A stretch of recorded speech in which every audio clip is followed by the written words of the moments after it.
রবিবার দুপুরবেলা কৈলাসহর বিজেপি জেলা কার্যালয় ভবনে বিজেপি জেলা সভাপতি নির্বাচন প্রক্রিয়া অনুষ্ঠিত হয়। উক্ত জেলা সভাপতি নির্বাচনে 5 জন প্রতিদ্বন্দ্বিতা করে। ওনারা হলেন বিজেপি উনকোটি জেলার সাধারণ সম্পাদক অরুণ সাহা, কৈলাসহর পুর পরিষদের ভাইস চেয়ারপারসন নীতিশ দে, বিজেপি রাজ্য কমিটির সদস্য তথা উনকোটি জেলা পরিষদের সদস্য বিমল কর, বিজেপি নেতা অনিমেষ সিনহা ও দীপঙ্কর গোস্বামী। উনকোটি জেলার 5টি মণ্ডলের মণ্ডল সভাপতি ও মণ্ডলের পদাধিকারীরা উক্ত ভোটদান প্রক্রিয়ায় অংশগ্রহণ করেন। এই দিনের এই প্রক্রিয়ায় উপস্থিত ছিলেন বিজেপি রাজ্য কমিটির সম্পাদক তাপস মজুমদার, বিজেপি জেলা কমিটির সভাপতি পবিত্র দেবনাথ, বিজেপি দলের অন্যতম নেতা বিধান দাস। যদিও বর্তমান জেলা সভাপতি পবিত্র দেবনাথ এই নির্বাচনে অংশগ্রহণ করেননি। সূত্রের খবর, আগামীকাল হয়তো জেলা সভাপতির নাম প্রকাশ হতে পারে।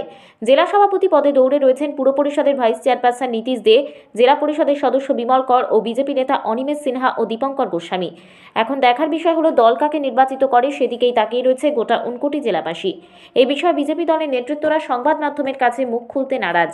জনতা পার্টি উনকোটি জেলা আজকে জেলা কমিটির যে নির্বাচন পর্ব সেটা পর্ব সমাপ্ত হলো।